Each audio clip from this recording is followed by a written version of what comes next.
Estamos de volta para o segundo bloco do Opinião em Debate aqui na Multi TV, canal 8 da Via Cabo. Hoje, eu e Sueli Petrucci conversando sobre embriaguez no volante com Jair Chechel, psicólogo, e José Américo Machado Lopes, advogado. Antes da gente ir para o intervalo, eu interrompi o senhor e ia continuar o seu raciocínio. E agora, onde estava o meu raciocínio? Outra coisa que vamos voltar em Freud, porque aí a gente volta ao seu raciocínio. Normalmente, todas as nossas memórias estão acumuladas aqui no hipocampo. Certo. A memória que nós temos dos nossos pais, nossos avós, estão ali. Certo. Então, o que acontece? Sob o efeito... E nós não tomamos conhecimento que isso está arquivado ali, que o Freud chamou de inconsciente. Sob a ação do álcool, uma fichinha de responsabilidade pode cair e ele cometer essa infração, entendeu? Um outro grande problema que o Jung chama também, que eu vejo muito nesse caso, é o inconsciente coletivo do brasileiro. Ou seja, burlar a lei. O brasileiro adora. Por quê? Vem lá dos nossos antepassados, o português enganava a coroa fazendo o santinho do pau oco para contrabandear ouro. O nosso negro se fingia de cristão para poder praticar a religião dele. Ele praticava capoeira, enganando todo mundo. Ele está dançando. Não, ele estava lutando, aprendendo a transformar o seu corpo numa arma mortal. Então isso ficou no inconsciente coletivo do brasileiro. Nós, infelizmente, adoramos burlar a lei. Se não fosse assim, advogado morria de fome. Nós adoramos burlar a lei. Faz parte do nosso inconsciente coletivo. O burlar, o enganar. Então eu tenho muito medo nessa legislação. Nós vamos continuar enganando do mesmo jeito. Essa faceta aí voltando a falar sobre esse projeto que acabou de passar pelo Senado, ele tem outros aspectos. Além desse de diminuir o teor para zero, ele aumenta as penas. Sim.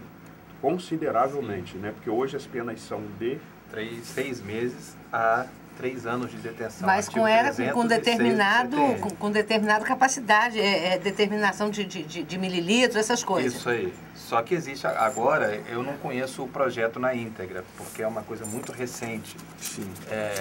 Mas a casa que tem o poder para legislar sobre leis é exatamente o legislativo. Se eles vierem com uma determinação que aumenta a pena, e isso for referendado no Congresso, vai passar a valer, com certeza. Sim, mas agora não é mais só 6 meses a 3 anos. Sim, mas a quantidade de álcool...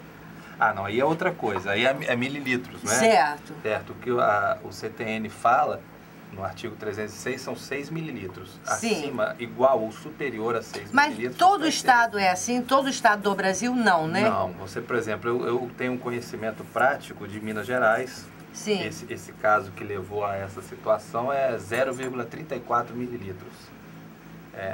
Então, quer dizer, se existe uma lei, é igual a ordem judicial. Todos nós já ouvimos falar que a ordem judicial se cumpre, não se discute. Isso. A lei é da mesma forma. Se é uma lei fixando uma determinada quantidade, e é o que nós estávamos falando antes, você não precisa não beber. Como diz a campanha que nós vemos aí na televisão, se beber, não dirige. Não dirija. Só você não dirigir. Você pode estar dentro de um carro, não está guiando o volante, que de fato é uma arma. E o cidadão precisa ter consciência que do lado de lá da rua pode estar vindo alguém, que é pai, que é mãe, que é filho, enfim.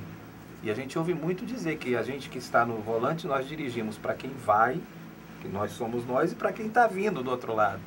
Justamente por essa questão de responsabilidade ao volante. E mais uma vez entramos na faceta do inconsciente coletivo do brasileiro. Todos nós pensamos, isso não acontece comigo. Exatamente. A gente tem essa... Faz parte do inconsciente. Isso não acontece comigo. Só com o vizinho. Eu desbravei esse sertão todo, não me aconteceu nada, criei cidades, ele ficou no nosso inconsciente. Isso comigo não acontece nada. Agora, esse projeto estabelece penas também, para caso de... É claro que existe a pena simplesmente por você estar dirigindo embriagado. Agora, se você estiver dirigindo embriagado e provocar um acidente que cause morte... Aí é uma agravante. Aí vai lá, de 16 a 20 anos. Porque aí você está equiparando ao homicídio. De fato, é homicídio. Aí tem lá as penas para lesão grave... Lesão corporal grave... Agora, o que essa legislação, eu acho interessante que ela... Desculpe, mas me parece que aí você não vai mais discutir dolo, culpa, isso que eu ia falar agora. Já está implícito. Você não tem mais o tipo culposo. Não já tem mais. Não tem mais o tipo culposo, vai ser só dolo. Porque existe uma noção no direito de uma situação chamada pré-ter-dolo. Pré-ter-dolo é quando você admite o resultado, o risco de criar aquele dano. Você não tem a intenção consciente de criar aquele dano, mas você admite o risco de criá-lo. Então, nisso aí você abole, no caso, um homicídio por atropelamento, vai ser visto como homicídio, não como acidente, é homicídio. Você abole o culposo, fica só o doloso, com a intenção de matar. Tipo assim, eu sei que eu posso causar a morte, mas como tem um inconsciente coletivo que diz que isso comigo não vai acontecer, eu acho que não vai acontecer, mas acontece. Eu sabia que poderia ter acontecido. Mas você assume, então, eu assumi esse risco de e aí você vai ser penalizado na forma da lei. Por dolo e não por culpa. Não por, exatamente. E é outra coisa importantíssima. Muito importante. Daí a importância do que a gente falou aqui no início, quando eu disse que a ninguém é dado alegar desconhecimento da lei em benefício próprio. Ah, mas eu não sabia. Não, deveria saber, não pode falar isso. É mais ou menos como neurótico, né? Neurótico sabe que 2 e 2 são 4, mas como ele se preocupa com isso... Nós vamos Mas veja só, doutor, me explica uma coisa.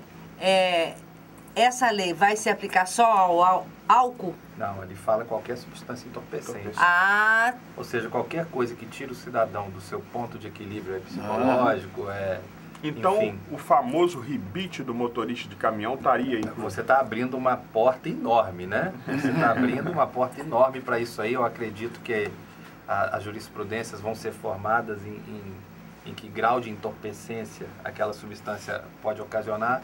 Agora, se você partir que o paradigma é álcool zero, qualquer substância que entorpece também será zero. Até por uma questão de tratamento isonômico. Porque aí você pode, por exemplo, num acidente causado por um caminhão, você pode apreender a garrafa térmica do motorista, mandar fazer isso, sabe? Porque aí você não está colhendo o material dele. Você está... Prova disponível na cena do crime. Na cena do isso crime. Que é importante, né? Não é mais na cena do acidente, é na cena do crime.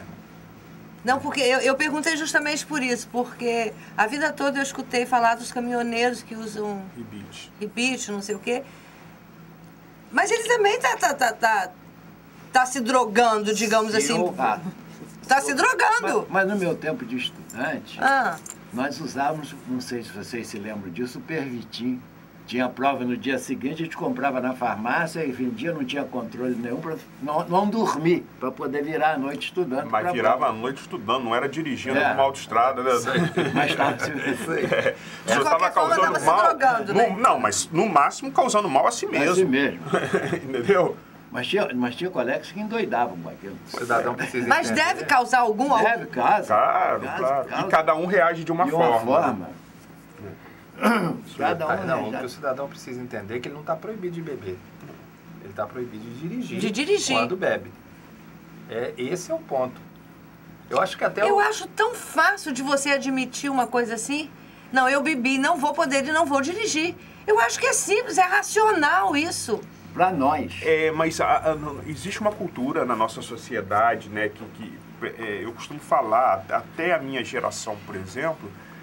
os pais ofereciam bebida aos filhos muito novos, porque eles não achavam que estava fazendo nada demais. Era uma cultura, né? Era cultural. Hoje não. Hoje é que a gente tem essa visão eu vejo desse jeito. Me ensinaram a beber muito cedo. E os carros andavam mais devagar antigamente. Não tinha essa correria toda. E meu pai me ensinou a beber muito cedo e tal. Mas também me ensinou a beber assim, olha, tudo na vida tem um limite. Mas é isso que acontece. O cidadão perde o seu senso de limite alcoolizado, né? Ele perde. Não vai acontecer comigo, estou muito bem. Ele perde o seu limite. Agora, o senhor colocou uma questão aí que eu acho interessante, o senhor colocou da intromissão. Eu, particularmente, penso o seguinte, eu acho que nós temos direitos individuais que devem ser respeitados, mas que não podem prevalecer sobre os direitos coletivos. O direito de propriedade, por exemplo, é um direito consagrado na nossa sociedade, mas existem exceções, no caso da desapropriação por interesse público e tal. Eu acho que esse aí é um deles, porque realmente nós estamos vivendo hoje, isso já está sendo considerado um problema de saúde pública. Com certeza. Uma epidemia de morte, supera as mortes causadas por problemas cardíacos, Eu li pelo uma câncer. estatística maior que no Iraque. do que a guerra do Iraque. Saiu no jornal. O que é importante o cidadão saber, você falou uma coisa que é importante para esclarecer as pessoas. De fato, é um direito seu. Só que a lei também, o direito também nos ensina que a todo direito que você tem existe um dever contraposto. Você não tem só direito, você tem também o dever. Se você tem o direito de beber, você tem o dever. Hoje em dia, com muito mais coerção da norma, de não dirigir embriagado. Não sei. Eu não sou muito dada à noite, a sair à noite. Mas eu cheguei recentemente, tanto do Espírito Santo como daqui mesmo da Serra, do Espírito Santo, de Petrópolis, e depois da meia-noite. E me surpreendi com os carros que passaram por mim, meninas tão novinhas, tão bêbadas, dentro do carro. Eu me senti assustada. E fiquei me perguntando, será que é essa a geração dos meus netos? Será que é essa a geração dos meus netos? Um sinal ali, aquele sinal do mercado ali da Rua Formosa. A moça queria se jogar a qualquer custo e ia fazer qualquer coisa. E era cedo, era acho que 00:40, por aí assim. Eu estava chegando de Petrópolis. Eu fiquei assustada, Aurélio. É o primeiro passo para a maconha, é o álcool. É. É o primeiro passo para a maconha. E para cocaína. Em seguida, você da maconha, você vai para cocaína. Pula direto para cocaína. Injetável, cheirado, você vai... E hoje ainda temos o crack, né? Aham, entramos no crack que é mais barato e alucina muito mais. E já tem um pior que o crack, o Oxy. Eu vi alguma coisa essa semana na televisão sobre isso. Olha, nós vamos para o intervalo, voltamos já para o terceiro bloco do Opinião em Debate aqui na Multi TV, canal 8 da Via Cabo. Não saia daí.